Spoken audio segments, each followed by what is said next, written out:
하나님 말씀 우리 같이 사도행전 읽으십시다. 사도행전 5장입니다. 17절서부터 29절 우리 천천히 좀 읽으십시다. 읽겠습니다. 대제사장과 그와 함께 있는 사람 즉 사두개인의 당파가 다 마음의 시기가 가득하여 일어나서 사도들을 잡아다가 옥에 가두었더니 주의 사자가 밤에 옥문을 열고 끌어내어 이르되 가서 성전에 서서 이 생명의 말씀을 백성에게 말하라 하매 그들이 듣고 새벽에 성전에 들어가서 가르치더니 대제사장과 그와 함께 있는 사람들이 와서 공회와 이스라엘 족속의 원로들을 다 모으고 사람을 옥에 보내어 사도들을 잡아오라 하니 부하들이 가서 옥에서 사도들을 보지 못하고 돌아와 이르되 우리가 보니 옥은 든든하게 잠기고 지키는 사람들이 문에 서 있으되 문을 열고 본즉 그 앞에는 한 사람도 없더이다 하니 성전 맡은 자와 제사장들이 이 말을 듣고 의혹하여 이 일이 어찌 될까 하더니 사람이 와서 알리되 보소서 옥에 가두었던 사람들이 성전에 서서 백성을 가르치더이다 하니 나가 부하들과 같이 가서 그들을 잡아왔으나 강제로 못함은 백성들이 돌로 칠까 두려움이라. 그들을 끌어다가 옥 앞에 세우니 대제사장이 물어 이르되 우리가 이 이름으로 사람을 가르치지 말라고 엄금하였으되 너희 가르침을 예루살렘에게 가득하게 하니 이 사람의 피를 우리에게 돌리고자 함이로다. 베드로와 사도들이 대답하여 이르되 사람보다 하나님께 순종하는 것이 마땅하니라. 아멘. 자, 이제 여러분 좀 제가 질문하고 시작할게요. 사랑하는 성도 여러분, 여러분들이 생각하기에 좋은 지도자란 어떤 모습을 가진 어떤 사람이 좋은 지도자일까요? 이건 기독교 얘기를 하는 거예요. 또 지도자만이 아니라 좋은 성도라고 할 때 그것은 어떤 모양이고 어떤 사람들을 향해서 좋은 성도다라고 부를 수 있을까요? 사실 이것을 한마디로 이것이다, 이게 좋은 지도자다, 저게 좋은 성도다 이렇게 단순하게 한마디로 딱 정의 내리기는 사실 쉽지는 않아요. 왜냐하면 너무너무 고려할 것이 많고 또 이렇게 참된 것 안에서 구성돼야 될 것들이 꽤 많기 때문에 그래요.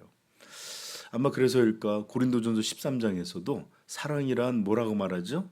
사랑은 오래 참고 사랑은 온유하며 사랑은 시기하지 아니하며 사랑은 뭐라 이렇게 사랑에 대해서 뭐다라기보다 사랑은 이런 것들을 간직한 것이다 라고 이렇게 우리에게 들려주는 이유도 아마 그런 것에 있지 않을까 싶습니다. 사실 성경의 여러 내용과 주제 중에 보면 참된 지도자, 참된 성도뿐만 아니라 어떤 것이 참된 것이고 어떤 것이 참되지 못한지, 어떤 것이 온전한 것이고 어떤 것이 거짓된 것인지를 분별하는 내용이 너무 넘쳐나요. 그죠? 왜냐하면 하나님은 우리에게 참된 것을 요구하시기 때문에. 그 중에 어떤 지도자가, 어떤 성도가 참된 하나님의 사람인지에 대한 내용도 적지 않습니다. 아주 많이 등장해요. 때로는 경고의 형태로 등장하기도 하고 이런 일을 피하라, 또는 어떨 때는 어떤 것이 하나님의 사람의 온전한 모습이다라고 설명해서 들려주기도 하고, 또 어떤 때는 반대로 이런 것들은 절대로 아니다라고 반대의 이야기를 밝히기도 하고, 하여튼 다양한 방식으로 성경이 우리에게 들려줘요. 여러분한테 이제 다 찾아드리면 좋겠지만 제가 예전에는 좀 그랬더니 시간이 자꾸 늘어져요. 그래서 오늘은 이렇게 소개만 할게요.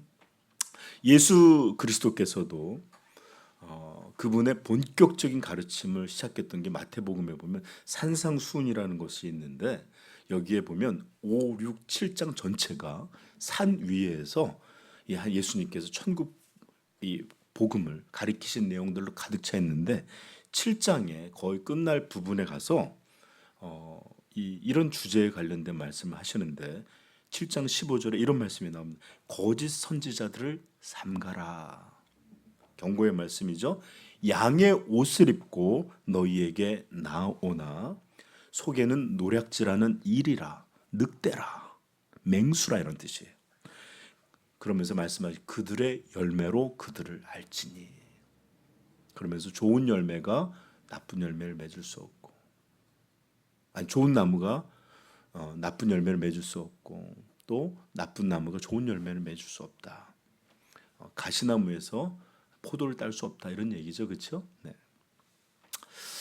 자, 그것도 죄송한데 이것도 쭉 한번 다 읽을까 보고 하려다가 요만큼만 하기로 했습니다. 제가 굉장히 시간을 아껴 쓰고 그 말도 하지 마세요.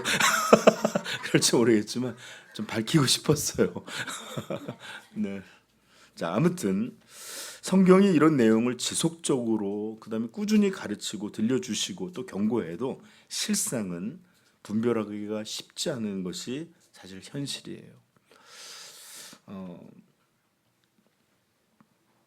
예를 들어서 우리가 선거, 우리가 바깥에서는 여러분들 중등부는 안 하지만 어른들은 선거를 하는데 투표 전에는 정치가들이 다 국가와 국민에 대해서 진심이고 열심히 있고 올바르게 행할 것 같지만 정작 뽑혀서 그 지위, 그 자리를 차지하고 나면 나라와 국민들을 섬기기보다는 군림하고 국가와 국민에 대해서 봉사하기보다는 자기의 권력과 사익을 추구하는 것이 우리가 매번 바라보는 정치 현실이고 우리나라만 그런 것도 아니에요.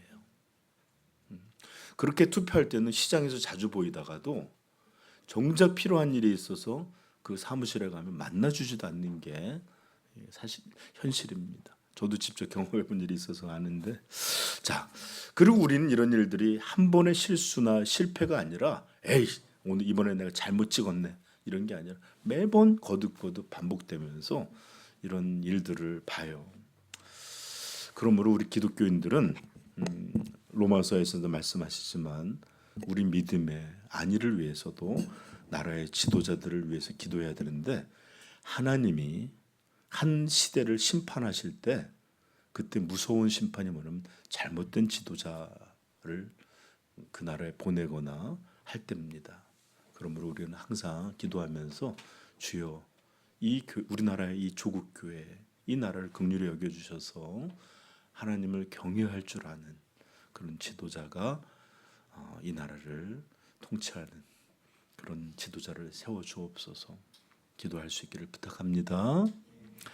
이것은 어떤 것보다 중요해요. 내가 뭐 정치적 어딘 성향이 있다 이런 게 아니라 우리는 기독교라는 가장 높은 권세를 믿잖아요, 그렇죠?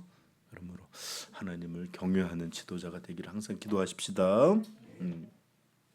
다시 이제 성경의 이야기로 다시 한번 돌아가 보십시다. 그렇다면 성경이 들려주시는 참되고 온전한 지도자, 그다음에 바른 성도, 온전한 사람들의 모습은 어떤 것인지 오늘은 좀 구체적으로 좀 살펴보려고 하는데 왜 그러냐면 오늘 본문이 그런 내용들을 담고 있기 때문에 그래요. 오늘 본문에는 어떤 모습이 어떤 이들이 참된 하나님의 백성인지 또는 그렇지 못한지의 그런 주제들이 좀 있어요.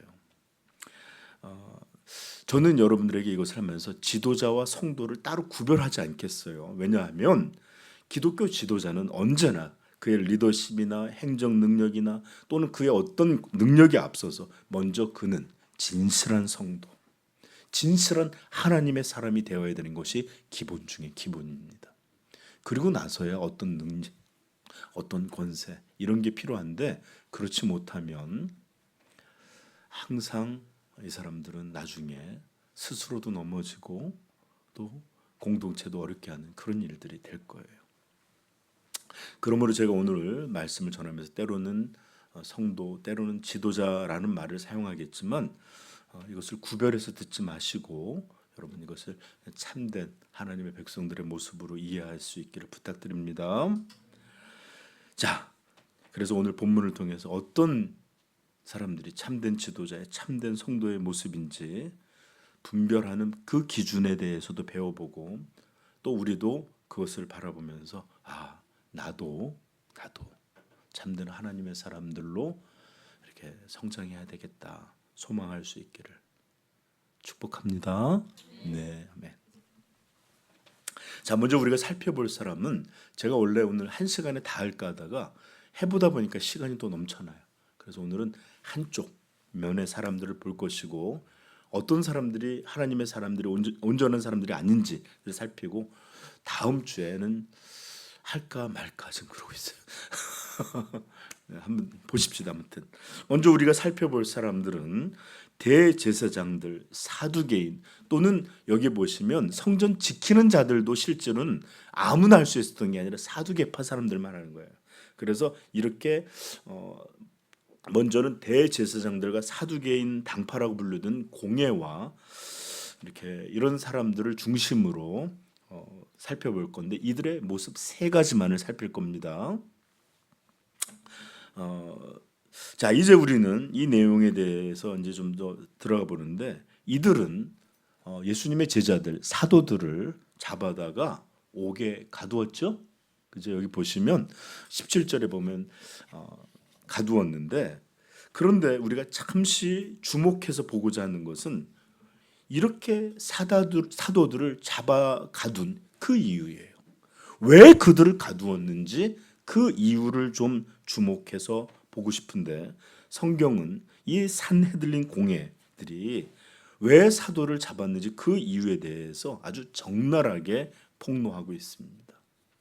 자, 우리 17절부터 18절 한번 읽어볼까요? 시작. 그와 함께 있는 사람 즉 사두개인의 당파가 다 마음의 시기가 가득하여 일어나서 사도들을 잡아다가 옥에 가두었더니 여러분 사두개파이 산헤들린 공예라고 하는 거의 종교 지도자들로 이루어져 있는 사람들이에요. 근데 거창한 어떤 이유가 있었던 게 아니에요. 뭐 대단한 이유가 있었던 게 아니라 다 마음에 시기가 가득하여 얘네들이 너무너무 미워지고 질투나고 시기심이 들어서 가두었다는 것입니다. 여러분 저 좀 보세요. 때로 인류의 역사는 너무나 어이없게도 한 개인, 한 집단 또는 어떤 사람들의 어이없는 욕심과 죄 때문에 인류 역사에 큰 어떤 변화가 있거나 격동의 시대를 만들거나 하는 일들이 일어나요.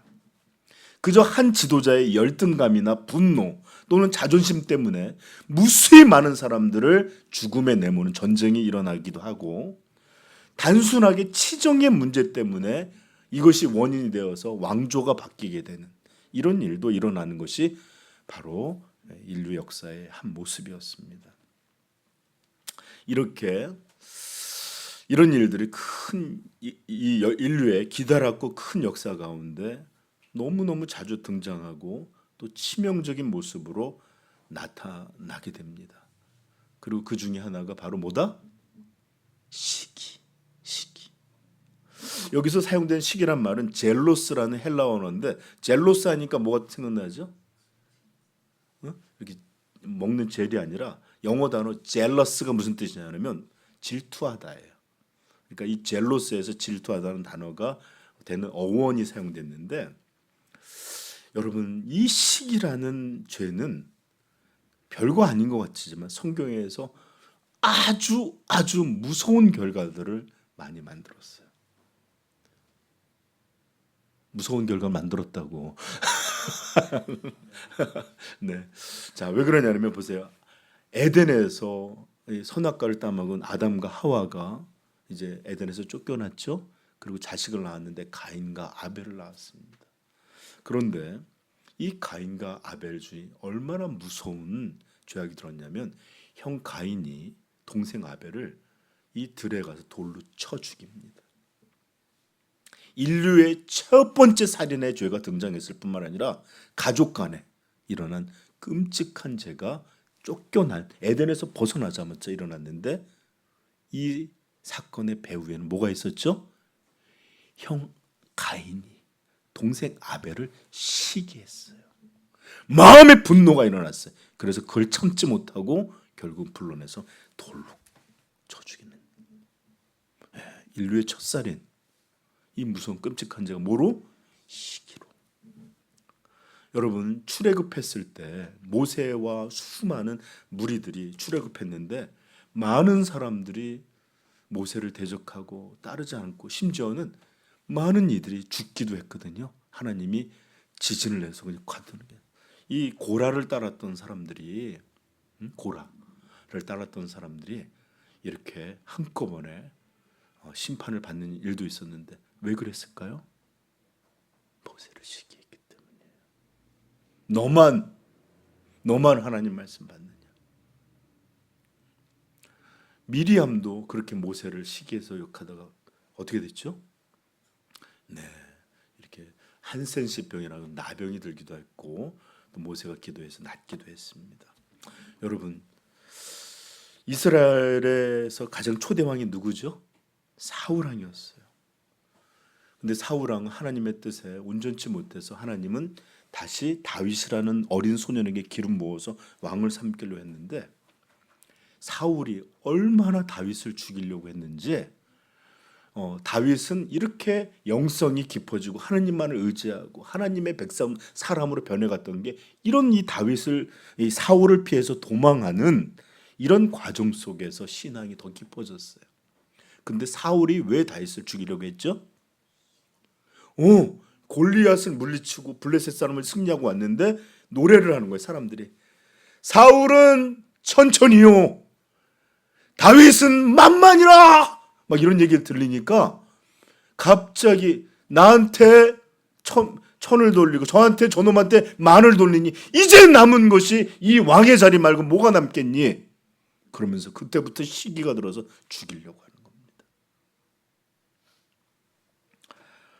여러분, 이렇게 시기가 성경 곳곳에서 등장해서 사건을 만들어내는데, 우리가 얼마 전에 살펴봤던 아나니아와 삽비라 사건 맞죠? 교회를 죄로 물들어 뻔했던 이 사람들도 어떤 일 때문에? 바나바라는 이 사람이 칭찬 듣는 것을 보고 내가 그랬죠? 어쩌면 경쟁자였는지도 모른다고. 시기심 때문에 일어난 사건으로 볼 수도 있을 것입니다. 여러분, 시기라는 것은 결코 작은 시기가 아니에요. 그렇지만 인류의 역사에서 시기가 가장 무섭게 역사했던 것은 언제일까요?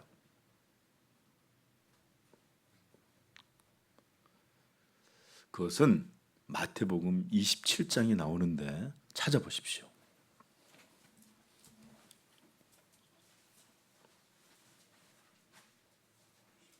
마태복음 27장, 절은 제가 아직 말씀드리지 않을게요. 자, 27장 됐죠? 저 좀 보세요. 사실 로마가 유대의 총독으로 보냈던 빌라도는 예수 그리스도를 십자가에 못 박는 것을 좋아하지 않았습니다.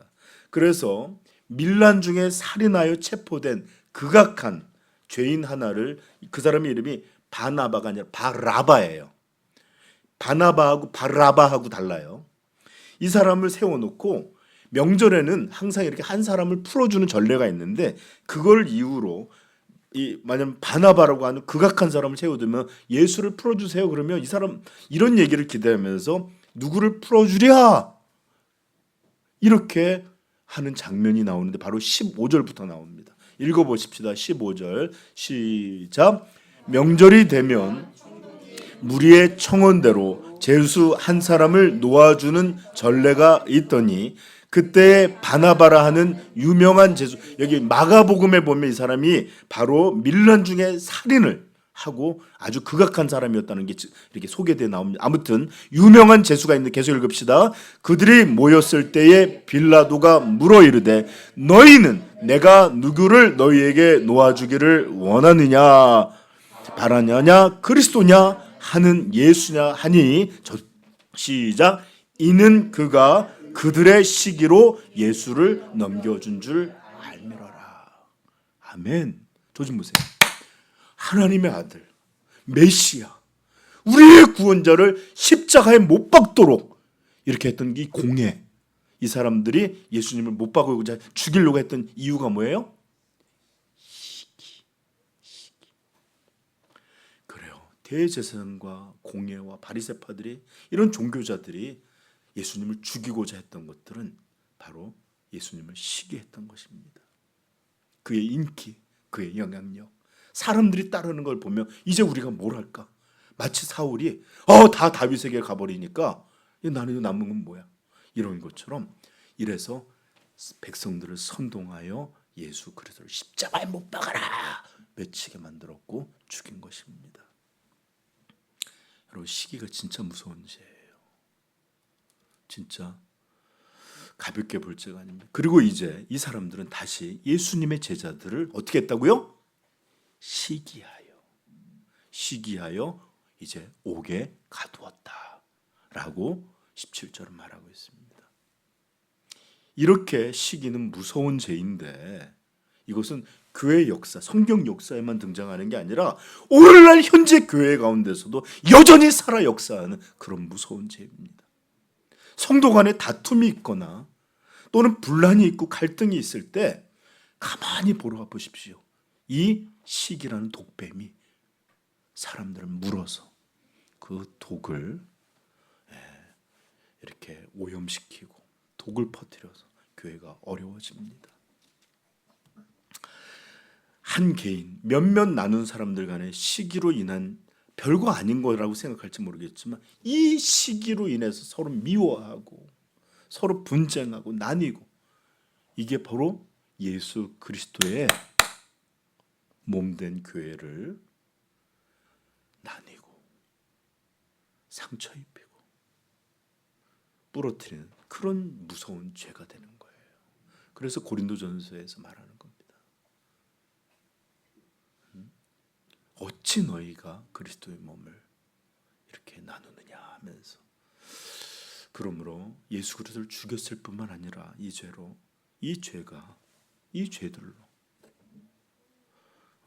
교회가 어지럽히고 나뉘어지게 할 때, 여러분, 이것은 결코 한 사람들의 허물이나 작은 치부가 아니라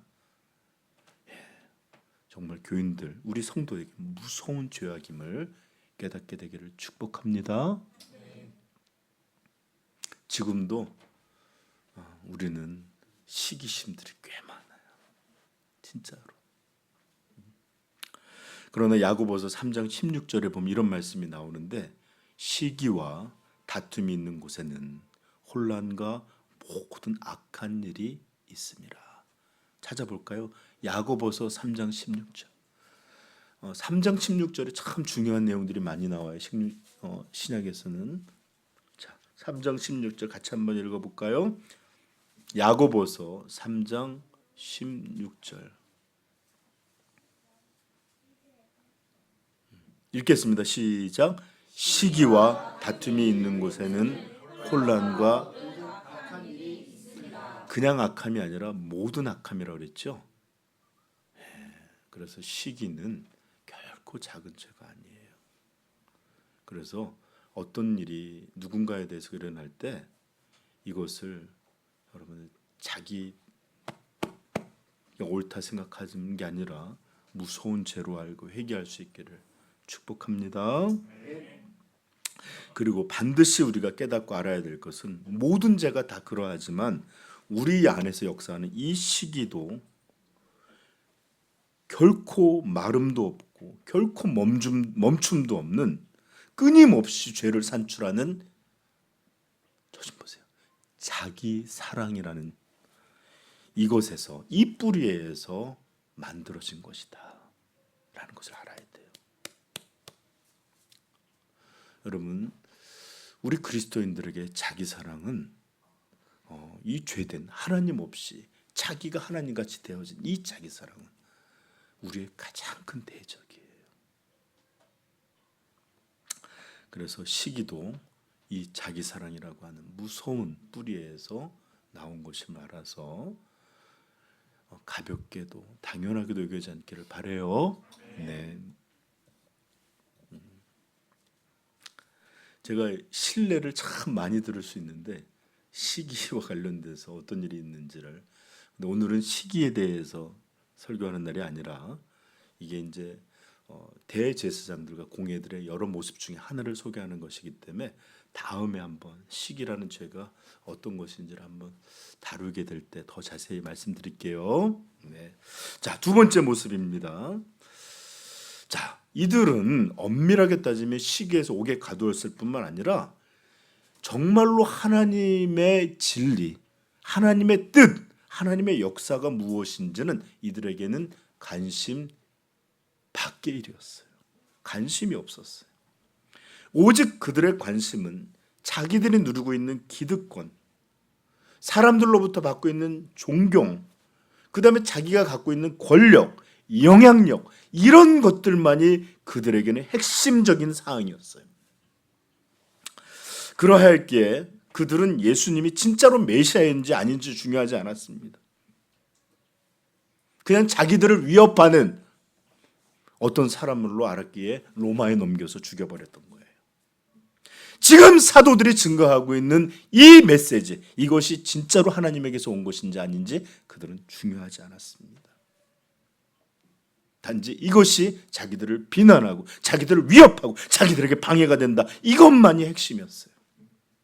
그래서 그 말씀을 전하지 못하도록 사도들을 옥에 가둔 것이고, 또 사도들을 비난했고 사도들을 정죄했던 이유입니다. 28절 볼까요? 28절. 이들이 이것이 진리가 아니기 때문이라고 한 게 아니에요. 한번 보십시다. 시작. 이르되 우리가 이 이름으로 사람을 가르치지 말라고 엄금이라 그랬죠. 협박했어요. 그렇죠? 아주 강하게 협박했어요. 했음에도 불구하고 너희가 너희 가르침을 예루살렘에 가득하게 하니 이 사람의 피를 우리에게로 돌리고자 함이로다. 여러분, 사울 왕이 말하는 것을 보시면 모든 게 다 자기예요. 자기 중심으로 자기 피해. 예를 들어서 다윗을 잡지 않는 것은 너희가 나를 사랑하지 않는 것이다. 부터 해갖고 모든 걸 자기 중심적으로만 이해해요. 근데 이들을 보는 것도 보세요. 결국 너희가 이렇게 하는 것들, 이것이 이단이다, 진리가 아니다, 이런 게 아니라 이 사람의 허물, 죄, 이런 것들을 우리에게 지금 씌우려고 하는 이런 일이다, 이렇게 이해하고 있어요. 지금 이들의 말은 하나님의 진리가, 복음이 무엇인지, 진실이 무엇인지 중요한 게 아니라 이 가르침이 우리에게 해가 되고 우리를 비난하고 우리를 정죄하는 이런 것만이 그들에게 관심이었고, 이것이 그들에게 중요했어요. 우리 지난주에 회개에 대한 말씀 제가 잠깐 전하면서 진짜가, 여러분 저 좀 보세요. 우리 성도들은 그렇지 않지만 현대 교인들의 문제가 뭐냐면, 오늘 우리 잠깐 홍은선 집사님 기도하면서도 얘기했지만, 정말 하나님 우리에게 요구하시는 게 무엇인지가 중요한 게 아니라 나를 건드리는 게 싫은 거예요. 나를 잘못됐다고 말하는 게 싫은 거예요. 내가 이것저것 하라고 하는 이런 권면이 싫은 거예요. 여러분, 그러므로 우리는 저 좀 보세요. 자기를 지키는 자들이 아니에요. 하나님의 뜻에 따라 살아가는 사람들이 성도입니다. 근데 이들의 모든 관점 뭐죠? 자기들을 지키는 것. 여기에 초점 맞춰 있습니다. 자, 이제 세 번째 장면입니다. 그들은 예수 그리스도를 십자가에 못 박을 때처럼 이들의 두려움은 처음부터 하나님은 안중에도 없어요. 하나님을 두려워하지 않았고 사람들이 어떻게 볼까, 이것만이 두려웠어요. 그래서 맨 처음에 사람을 죽이지 않을 이 유월절에는 하지 말자, 이런 합의를 했었거든요. 왜? 사람들이 그를 많이 따르니까 폭동이 날지도 모른다. 이것 때문에 6월절에 죽일까 하다가 못 죽였어요. 그런데 갑자기 상황이 바뀐 게 뭐죠? 그의 최측근 12명의 측근 중에 하나였던 이 유다가 와서 나한테 얼마를 줄 거냐, 예수를 팔아넘기는 이런 일이 있었기에 은밀하게 밤에 들어가서 잡아온 거예요. 그리고 재판하는 과정에서 보면 알겠지만 진실이 뭐냐가 아니라 어떻게 이를 정죄해서 죽일 수 있을까, 거짓 증인도 막 불러냅니다. 절대 하나님의 사람들이 할 수 없는 행동들이죠. 왜? 율법에는 거짓 증언하지 말라 분명하게 언급되어 있어요. 자, 오늘 우리 내용을 보면 사도들이 뭔가 기적적으로 이 잡혀있던 곳에서 풀려났던 내용들을 전하게 됐습니다. 뭔가 초자연적인 역사가 일어났다는 것들을 사람들이 와서 그들에게 들려줘요. 우리 한번 22절, 23절, 24절 한번 읽어보십시다. 시작. 부하들이 가서 옥에서 사도들을 보지 못하고 돌아와 이르되 우리가 보니 옥은 든든하게 자 보세요. 문을 누가 따서 들어간 게 아니라 옥은 그대로 잠겨 있었어요. 그리고 지키는 사람들이 문 앞에 서 있으되 문을 계속 읽어보세요. 문을 열고 본즉 그 안에는 한 사람도 없더이다. 보세요. 사람이 없던 것도 아니에요. 분명히 지키고 있어요. 그런데 옥은 분명히 누가 딴 흔적도 없이 잠겨 있어요. 그런데 사람들만 없어진 거예요. 이러니 이게 도대체 무슨 일일까 생각할 수밖에 없겠죠. 자, 예를 들어 사도들 중에 전직 도둑이 있어서 문을 탁탁탁 따고 열어간 흔적도 있고, 뭐 사람들이 잠깐 동안 이게 없는 사이 이런 게 아니라 다 지키고 완벽했어요. 그런데 몸만 사라진 거, 없어진 거예요. 그랬더니 24절 같이 읽어볼까요? 시작. 성전 맡은 자와 제사장들이 이 말을 듣고 의혹하여 이상하도다. 이게 뭐지? 할 정도로 기이한 초자연적인 역사라는 것들에 대해 인식이 있었어요, 없었어요? 있었어요. 그런데 이 나간 사람들이 이제 뭘 하고 있었죠? 나가서 백성들을 가르친다라는 것을 보고받고 이제 어떤 일을 하는데 그들을 다시 잡아오는데 26절 읽어봅시다. 시작. 성전 맡은 자와 부하들이 같이 가서 그들을 잡아왔으나 강제로 못하면 이게 뭔 뜻일까요? 그러니까 한마디로 그들을 갔는데 막 끌고 막 이렇게 못하고 갑시다 이렇게 끌고 온 거예요. 막 이렇게 전에 같으면 막 강제로 묶고 패대기 치고 이러면서 잡아 막 이랬을 텐데 사람들 때문에 여기 보시면 백성들이 돌로 칠까 두려워함이었더라. 하나님 앞에서 우리 행동이 온전하고 어떻게 해야 된다는 게 아니라 사람들이 어떻게 할까봐 이것만 두려워하고 있어요. 여러분, 이들에게는 이 일이 정말로 하나님에서부터 왔을까 하는 두려움이나 불안이 조금도 보이지 않습니다. 우리가 다음에 보시면 알겠지만 이 가마리엘이라고 하는 랍비는 너희들 그들을 뭐 하지 마라. 만약에 이것이 사람으로부터 왔으면 무너질 것이고 하나님으로부터 만약에 이 일이 왔다면 우리가 하나님을 대적하는 자가 될까 두렵다. 이런 불안이 없어요. 이들에게 두렵고 불안하는 건 뭐예요? 하나님에 대한 관심이 종교 지도자들이었어요. 그런데 아무것도 없고 오직 사람들이 어떻게 할까? 이것만 초점 맞춰져 있습니다. 사실 우리 하나님의 사람들은 어떤 면에서 항상 두려워하고 항상 불안을 가진 사람들이기도 해요. 왜 그럴까요?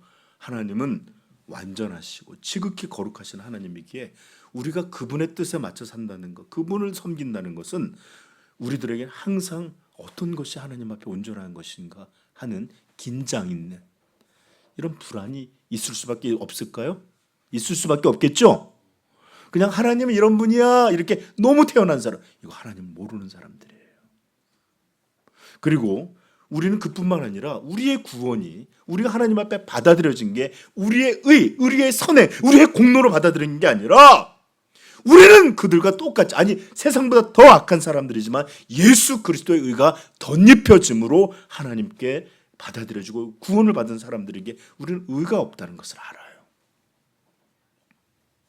그렇기 때문에 여러분 저 좀 보세요. 목회자가 죄에 대해 설교를 할 때도 나는 아닌데 이런 마음이 아니기 때문에 같은 죄인으로서 죄인에게 이런 얘기를 하다 보니까 불안해요. 두려워요. 자, 이런 것들이 항상 우리 성도들에게 있어서 항상 주님 앞에 이게 옳은 것입니까? 묻기도 하고 주의 뜻에 이것이 합한 것일까 고민도 하고 또 아무리 맞는 말씀을 전한다 하더라도 내 동기가 정죄나 미움은 아닐까 항상 조심하고 헤아리고, 이게 바로 우리 성도들의 모습이에요. 네. 그러기에 우리 하나님을 성도들은 가장 두려운 분으로 경외하고, 또 그렇게 하나님 앞에 언제나 겸비하고 조심하고 불안해하는 모습이 있을 수밖에 없어요.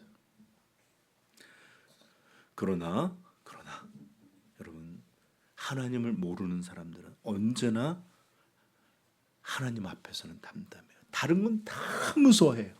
그런데 하나님만은 무서워하지 않아요. 참 이상하죠? 우리 로마서 찾아봅시다. 로마서 3장 10절.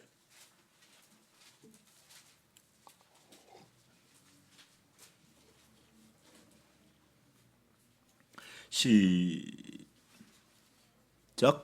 기록된 바 의는 없나니 하나도 없으며 깨닫는 자도 없고 하나님을 찾는 자도 없고 다 치우쳐 함께 무익하게 되고 선을 행하는 자는 없나니 하나도 없도다. 그들의 목구멍은 열린 무덤이요 그 혀로는 속임을 일삼으며 그 입술에는 독사의 독이 있고 그 입에는 저주와 악독이 가득하고 그 발은 피 흘리는데 빠른지라. 파멸과 고생이 그 길에 있어 평강의 길을 알지. 저 좀 보세요. 이제 마지막입니다. 이 하나님을 모르는 사람들, 죄인들의 모습이 이제 다양하게, 결론적으로 이런 것들을 만든 원인이 나오는 18절 시작. 그들의 눈 앞에 하나님을 두려워함이 없느니라 함과 같으니라. 아멘. 어떤 의미에서 참된 기독교인은 하나님을 두려워할 줄 아는 자들이에요. 어떤 의미에서 하나님을 알지 못하는 자, 하나님을 두려워할 줄 모르는 자들이에요.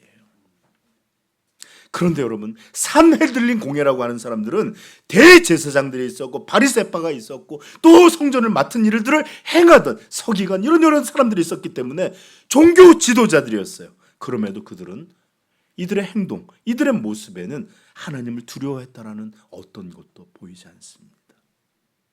심지어 함부로 죄까지도 마음대로 자행하고 거짓 증인들도 세우고 이렇게 멋대로 행합니다. 제가 아까도 얘기했지만 예수 그리스도를 죽일 때도, 그리고 또 제자들을 가두는 일에도 이것이 하나님 앞에 온전할까 두려워하지 않았고 사람들의 반응만을 두려워하고 있습니다.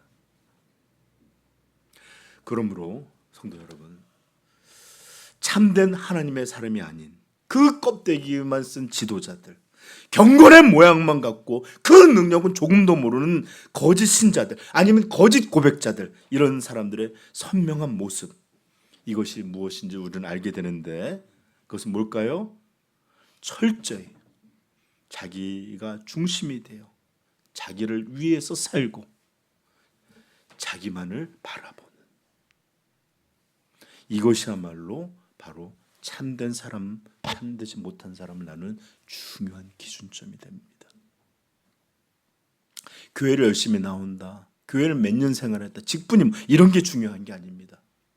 저도 종종 헷갈릴 때가 있었어요. 아니, 부흥 강사들이 와서 자기가 하나님의 사람이라고, 무슨 일이 자기가 이렇게 기도했는데 뭐 병자가 나았다 그러고 막 하는데 끊임없이 자기 자랑을 해요. 자기에 대해서 막 존중하라고 그래요. 예수 그리스도는 그냥 한 어떤 것들 언급만 떼고 중요한 얘기는 내가 어떤 사람인지, 어떤 능력이 있는지, 이런 것들을 끊임없이 강조해요. 처음에는 이거 도대체 어떻게 들어야 되는가. 저분의 말은 자기가 능력 있고 하나님 사용하시는 종이다라고 말을 하는데, 여러분 잘 들으세요. 그들의 입이나 그들의 행동이나 그들의 말이 어떠하든지 항상 그들의 모든 관점이 자기 입장, 자기 이익, 자기 상황, 자기 권력, 자기 이렇게 자기에 대해서, 자기 영광, 자기 이런 것에 열심내는 사람들, 절대로 참된 하나님의 사람들 아닙니다. 그리고 언제나 자기 안전, 자기 지위, 자기 번영, 자기 행복, 자기 기쁨, 이런 것들을 빼앗기고 이런 것들이 흔들리고 이런 것들에서 노임에 될까 봐 두려워만 하는 사람들, 이 초점이 거기에 가 있는 사람들, 이런 사람들도 참된 지도자일 수 없고 참된 성도일 수 없습니다. 바로 이게 기준이에요. 많은 사람들이 교회에 와서도 한번 보십시오, 행동을. 자기와 관련된 일에는 무지하게 열심을 내고 잘해요. 그러나 하나님 앞에 드려져야 될 때 헌신하지 못합니다. 왜? 그 사람이 그게 아니니까. 그의 관심은 언제나 내 이름이에요. 내 상황이에요. 내 안전이고 내 행복이고 내 지금 이게 그들의 중심이에요. 그리고 신앙이 그것을 위협하거나 그것에 대해서 헌신하고 이런 권리에 대해서 포기하라 그러면 싫어요. 신앙도 내가 좋을 때 하는 것이고 나를 위해서 하는 것이지 나를 희생하면서까지 그렇게 믿으라고요? 여기 기준이 바로 참된 기독교가 아닌 것이 나누어집니다. 그러므로 한 사람의 성도, 한 사람의 교회 지도자가 무엇을 중심으로 여기는지 살펴보면 여기서 하나님을 중심으로 또 그분을 위해서 살아가고 또 그분의 말씀 앞에 순종 이런 것들이 초점으로 설교되고 또 그렇게 말해지고 그렇게 살려고 애쓰는 것 이런 것이 아닌 이런 것을 기준으로 여러분들 분별할 수 있기를 축복합니다. 이것은 감사하게도 거의 예외가 없어요. 거의. 누군가 하나님을 중심에 두고 그분을 위해 살고자 하는 이런 사람이 거짓되고 또는 잘못된 신앙을 할 일도 거의 없고요. 자기를 위해서 자기가 중심이 돼요. 나의 아니를 위해서 살아가는 사람이 바른 성도, 바른 지도자로 등장하는 일도 거의 없어요. 그러므로 거의 이 기준이 무엇을 중심으로 무엇을 위해 살아가고 무엇을 두려워하는지를 살펴보면 거의 이 사람이 어떤 사람인지 분별하게 되는 것입니다. 그리고 믿지 않는 일, 잘못된 일들 아니면 이렇게 외식적인 고백만 갖고 있는 사람들의 언제나 그 사람의 핵심은 자아예요. 자신이에요. 자기예요. 이런 것들로 분별할 수 있기를 부탁합니다. 그러나 참된 성도의 모습은 어떨까요? 제가 사실은 이거는 다음 주에 할까요 하다가 그냥 오늘 짧게만 언급하고 마무리할까도 지금 어떻게 할지 잘 모르겠어요. 참된 성도의 진짜 모습은 자아가 아닌 하나님이 중심이 됩니다.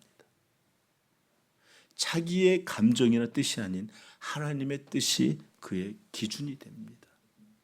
그리고 그의 살아가는 방식은 자기를 지키고 자기를 추구하고 자기를 나타내는 방식의 삶이 아니라 하나님이 그들의 목표와 방향이 되고 또 살아가는 것도 어떻게 하면 주를 위하여 내 삶이 일부가 될까 항상 꿈꾸면서 살아갑니다. 이런 모습이 오늘 성경 한마디에 한 구절에 담겨 있는데 우리 29절 한번 읽어볼까요? 시작. 베드로와 사도들이 대답하여 이르되 사람보다 하나님께 순종하는 것이 마땅하니라. 이들은 지금 평화시에 이런 게 죽일 수 있는 사람들이었어요. 그리고 분명히 위협을 하고 이제 협박하고 있는 그런 상황이었습니다. 엄밀하게 말해 죽음의 위협 앞에 있는 그런 순간이었습니다. 그럼을 때도 불구하고 그들은 뭐래죠? 사람의 말보다 하나님께 순종하는 것이 마땅하다. 그들의 삶의 중심이 하나님인 것을 드러낼 뿐만 아니라 그들이 무엇을 위해 살아가고 있는지가 선명히 드러나고 있는 그런 모습입니다. 이들의 삶 전체는 하나님의 기준이요, 그것이 중심이요, 목표였고 또 그것을 위해 살아가던 삶이었습니다. 살아도 주를 위하여, 죽어도 주를 위하여 죽나니 이게 바로 그들의 삶을 규정하는 그런 모습이었습니다. 이것이 바로 참된 성도의 모습이며 이것이 바로 참된 지도자의 모습입니다. 여러분 설교할 때 사람들에게 듣기 편한 메시지와 사람들을 불편케 하지만 하나님이 기뻐하는 메시지 이것들을 여러분 구별해서 들으셔야 돼요. 그래서 우리를 기쁘게, 우리를 그냥 다 온전다 괜찮다 하는 메시지보다 하나님을 기쁘게 하는 메시지를 전하는 사역자가 되도록 여러분 기도하시기를 부탁해요. 나는 이 불안해서 할래다가도 못해요. 제가 갈라디아에서 보면 바울이 내가 사람을 기쁘게 하랴 하나님을 기쁘게 하랴, 내가 지금까지 사람을 기쁘게 하는 사람이었더라면 나는 그리스도의 종이 아니니라 라고 하는데, 나는 어디 그 중간쯤 어디에 있는 것 같아요. 여러분, 그러니까 여러분들, 여러분이라도 온전하여져서 목사님, 저희를 기쁘게 하는 설교가 아니라 하나님을 기쁘게 하는 설교를 해주십시오. 저희들의 기분을 고려하지 말고 하나님 앞에 온전한 것이 무엇인지 바르게 설교해 주십시오. 이렇게 요구해 주시길 부탁해요. 네. 자, 그리고 저는 여러분에게 축복하기를 원합니다. 우리 참된 삼위영광교회 모든 지체들이 더 이상 이제까지 살아왔던 자기를 위하여 자기 중심이 되어 살아왔던 모든 것을 이제 버리고 우리 하나님을 기준으로, 그분을 중심으로, 또 그분을 영화롭게 하는 것으로 우리의 삶의 목표가 바뀌어지기를 주님의 이름으로 축복합니다. 이것 외에 다른 참된 성도의 길은 없습니다. 오직 그렇게 되기를 축복합니다. 자, 이렇게 설교를 끝냈으면 좋겠는데 오늘은 에디션 이렇게 부록이 하나 있습니다. 잠깐 기도하고 제가 부록 하나 말씀드릴게요. 기도하십시다. 하나님 아버지, 오늘 말씀과 같이 어떤 이들이 신앙의 모양은 가졌으나 참되게 변하지 않는 사람들이 누구인지를 분별하게 해 주시고, 참된 성도, 참된 지도자의 모습은 또 어떠해야 되는지를 오늘 사두개인들 그리고 공예의 모습들로 알게 하여 주옵소서. 오직 하나님의 말씀이 우리의 기준이 되게 하시고 하나님의 우리의 중심이 되게 하여 주시고, 사나 죽으나 우리 하나님을 위하여 그의 영광을 위하여 살아갈 줄 아는 참된 성도들로 변화시켜 주옵소서. 우리 삼위영광교회 모든 지체들을 온전히 이렇게 변화시켜 주실 줄 믿사옵고 존귀하옵신 우리 주 예수님의 이름으로 기도드렸습니다.